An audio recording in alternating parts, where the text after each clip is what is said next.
दोस्तों, मेरा नाम है कुमकुम बिनवाल।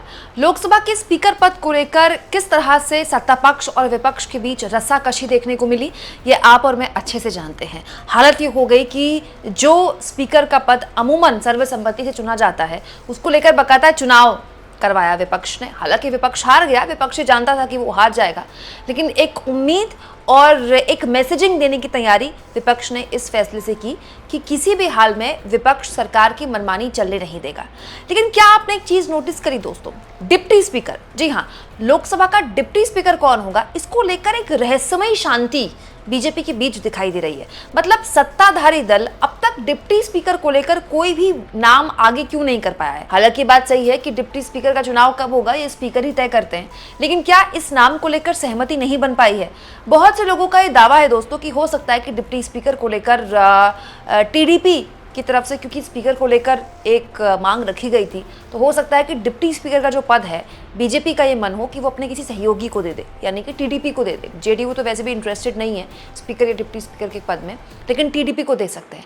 लेकिन इस बीच डिप्टी स्पीकर को लेकर ऐसी जानकारी मिल रही है कि विपक्ष एक दाव चल सकता है, एक ऐसा दाव जिस पर ना बीजेपी हाँ कह पाएगी ना कह पाएगी। और दोस्तों, ये दाव जो है बीजेपी की उस राजनीति को आंख भी दिखाता है जिसे लेकर पिछले 10 सालों में बीजेपी ने काफी काम किया है। दोस्तों, एक दौर होता था जब बीजेपी को ब्राह्मण बनिए की पार्टी कहा जाता था, लेकिन नरेंद्र मोदी और अमित शाह ने सोशल इंजीनियरिंग की बूते आप कह लीजिए, या अपनी राजनीति के बूते कह लीजिए, या हिंदुत्व की पॉलिटिक्स के बूते कह लीजिए, एक बहुत जबरदस्त पैंठ बनाई उत्तर प्रदेश और बिहार में, खासतौर पर उत्तर प्रदेश में, मध्य प्रदेश में भी पिछड़ों और दलितों में अपनी पहुंच बढ़ाने में। इसमें कोई दो राय नहीं है। हालांकि 2024 के चुनाव में उनको बहुत नुकसान हुआ, लेकिन बीजेपी हर हाल चाहेगी कि उस नुकसान की वो भरपाई कर ले, और इसीलिए एक ऐसा दाव डिप्टी स्पीकर को लेकर विपक्ष चल सकता है जिसे लेकर बीजेपी शायद ना कह पाए, सत्ताधारी दल ना कह पाए, और वो दाव है अवधेश प्रसाद पासी का। दोस्तों, अयोध्या में बीजेपी क्यों हारी, इसे लेकर अब तक बीजेपी के पास कोई माकूल जवाब नहीं है। मतलब बीजेपी वाले अब तक नहीं बता पाए कि अयोध्या छोड़िए उत्तर प्रदेश में उनकी दुर्गति क्यों हुई। अब जो खबर आई है निकलकर वो ये आई है कि विपक्ष एक ऐसे शख्स को डिप्टी स्पीकर के नाम के लिए आगे कर सकता है जिस पर बीजेपी ना नहीं कह पाएगी, और अगर उसे ना कहा तो उसे उसका भीषण नुकसान हो सकता है। दोस्तों, वो नाम है अवधेश प्रसाद पासी का। ये वो शख्स हैं जो समाजवादी पार्टी के इस वक्त सबसे बड़े स्टार है। मतलब अखिलेश यादव के बाद समाजवादी पार्टी में जिस शख्स की सबसे ज्यादा डिमांड है सोशल मीडिया में या टीवी कैमरोज में, वो है अवधेश प्रसाद पासी का। दोस्तों, अवधेश प्रसाद ने न केवल समाजवादी पार्टी के टिकट से चुनाव लड़ा फैजाबाद अयोध्या लोकसभा सीट से, बल्कि जीता भी। सोचिए, वो अयोध्या जहां भव्य राम मंदिर बना, जिस राम मंदिर की लहर में बीजेपी को उम्मीद थी कि वो पूरी 80 की 80 सीटों पर क्लीन स्वीप कर लेगी यूपी में, उस अयोध्या को न केवल अवधेश प्रसाद ने जीता, बल्कि यहाँ पर महत्वपूर्ण ये भी है दोस्तों कि अवधेश प्रसाद जिस जाति से आते हैं वो है दलित जाति, और ये जो सीट है अयोध्या, वो जनरल कैटेगरी की सीट है। मतलब एक जनरल सीट से एक दलित उम्मीदवार को समाजवादी पार्टी ने न केवल उतारा, बल्कि अवधेश प्रसाद ने वो जो सीट है वो निकाली, वो जीती। और अब स्थिति है कि जब जब लोकसभा जाते हैं अखिलेश यादव, बगल में उनके अवधेश प्रसाद बैठते हैं। और अब एनडीटीवी की ये खबर बताती है दोस्तों कि फैजाबाद से इंडिया गठबंधन या फिर समाजवादी पार्टी कह लीजिए, इनके सांसद अवधेश प्रसाद को उपसभापति के लिए मैदान में विपक्ष उतार सकता है। दोस्तों, अध्यक्ष पद के चुनाव के दौरान हमने देखा था कि एक मतभेद दिखा था तृणमूल कांग्रेस और कांग्रेस के बीच, क्योंकि तृणमूल कांग्रेस की तरफ से सार्वजनिक तौर पर ये कहा गया था जब के सुरेश का नाम आगे किया गया था चुनाव के लिए कि हमसे तो बात ही नहीं की गई। हालांकि बाद में राहुल गांधी ने ममता बनर्जी से बात की, फिर इंडिया गठबंधन की बैठक में अभिषेक बनर्जी और डैनिक ओब्रायन आए भी। बाद में इंडिया के उम्मीदवार के सुरेश को ममता बनर्जी का समर्थन भी मिल गया। लेकिन कांग्रेस ये चाहती है, और खासतौर पर इंडिया गठबंधन ये चाहता है कि इस बार इस तरह का कोई संदेश ना जाए, इसीलिए इसे लेकर कांग्रेस और तृणमूल कांग्रेस के बीच में भी सहमति बनाने की कोशिश की गई है। हर दल से बात करने की कोशिश की गई है कि अवधेश प्रसाद का नाम हम क्यों ना आगे करें डिप्टी स्पीकर को लेकर, क्योंकि अभी तक सत्ताधारी दल कुछ बात ही नहीं कर रहा है डिप्टी स्पीकर पर। डिप्टी स्पीकर कौन होगा, ना किसी नाम को आगे किया गया है, तो क्यों ना विपक्ष एक नाम को आगे कर दे। अब सत्ताधारी दल के पास क्या विकल्प रह जाता है? क्या वो अवधेश प्रसाद जैसे दलित जाति से आने वाले उस शख्स का, उस उम्मीदवार का विरोध करेंगी जो अयोध्या से जीते, प्रभु श्री राम की नगरी से जीते हैं, वो अयोध्या जहाँ का जो विकास का मॉडल है वो भरभरा कर गिर रहा है। अलग अलग रामपथ में जिस तरह से गड्ढे हो रहे हैं और अयोध्या की सड़कों में जिस तरह से पानी भर रहा है, उसको लेकर भी बीजेपी बैकफुट में। इसके अलावा दोस्तों हम ये भी नहीं भूले हैं कि किस तरह से सोशल मीडिया में अयोध्या में जब बीजेपी हारी, अयोध्या सीट जब बीजेपी हारी, तो किस तरह से अयोध्या वासियों को गालियां देने का एक पूरा का पूरा चलन शुरू हो गया। मतलब आज भी मैं अगर इंस्टाग्राम पे या सोशल मीडिया में देखती हूँ तो बहुत सी ऐसी रील्स वायरल हो जाती हैं जिसमें अयोध्या वासियों को लेकर बहुत गलत शब्दों का इस्तेमाल किया जा रहा है। उत्तर प्रदेश में बहुत गलत तरह की मीम यूपी को लेकर बनाए जा रहे हैं।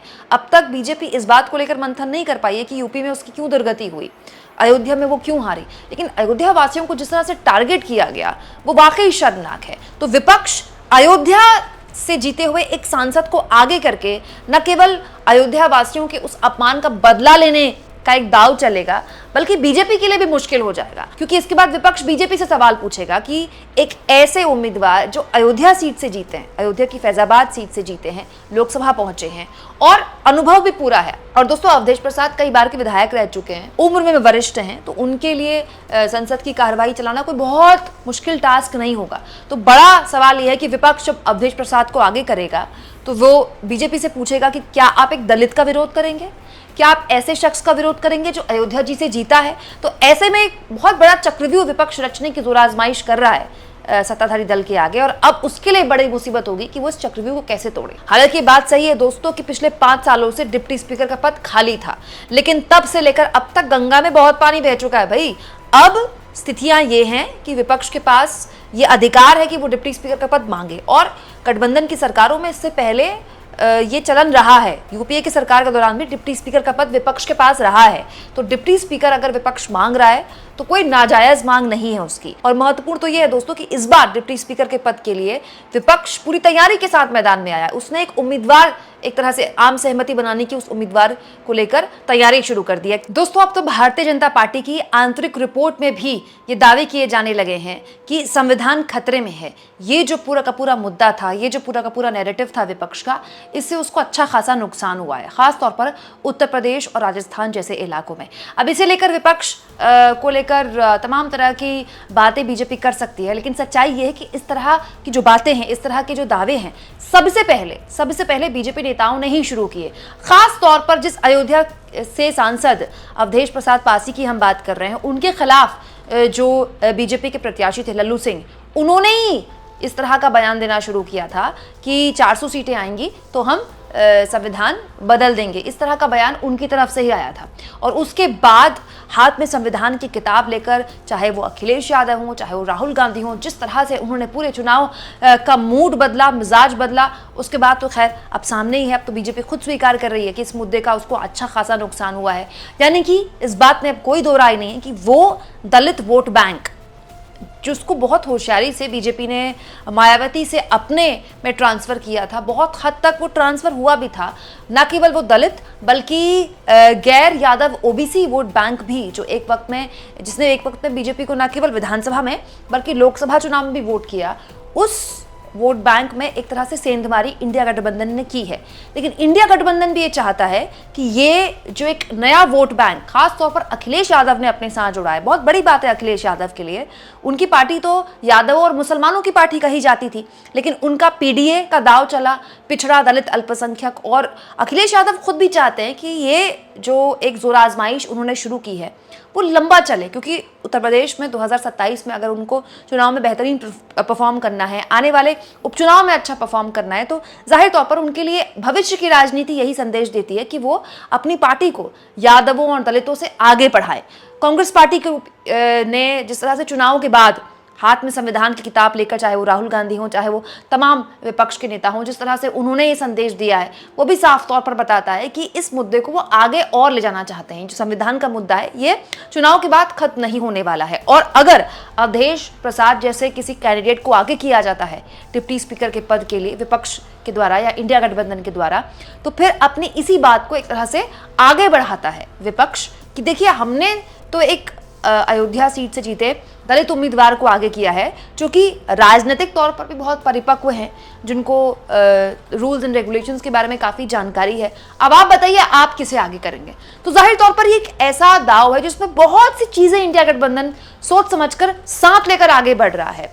अब दिक्कत यह है दोस्तों कि बीजेपी इस पूरे के पूरे मामले में इस उम्मीदवार के लिए, अवधेश प्रसाद पासी के लिए, अगर ना कहती है तो दिक्कत, और अगर हाँ कहती है तो अल्टीमेटली उसको बात स्वीकार करनी पड़ेगी, जिसको लेकर पूरा का पूरा ये पूरा चुनाव हुआ था। स्पीकर का चुनाव इसी जिद को लेकर तो हुआ था कि विपक्ष ने कहा था कि हमको आप डिप्टी स्पीकर का पद दे दीजिए, और सत्ता पक्ष द्वारा कहा गया कि आप कोई शर्त नहीं लगा सकते। और एंड में एक कैंडिडेट को, अवधेश प्रसाद पासी को आगे करके विपक्ष बीजेपी की पूरी पॉलिटिक्स को खत्म करने की जोर आजमाइश कर रहा है। दोस्तों आपको क्या लगता है, क्या विपक्ष का ये दाव चल पाएगा? कमेंट बॉक्स में जरूर लिखें, और जितना हो सके दोस्तों चैनल को शेयर करें, सब्सक्राइब करें, और थैंक्स और ज्वाइन, ये 2 ऑप्शंस हैं जिसके जरिए आर्थिक तौर पर भी आप चैनल के हाथ मजबूत कर सकते हैं। अगर आप ऐसा करना चाहें दोस्तों तो जरूर करें, क्योंकि इसी के जरिए मेरी इस आजाद पत्रकारिता को मुहिम को बल मिलता है।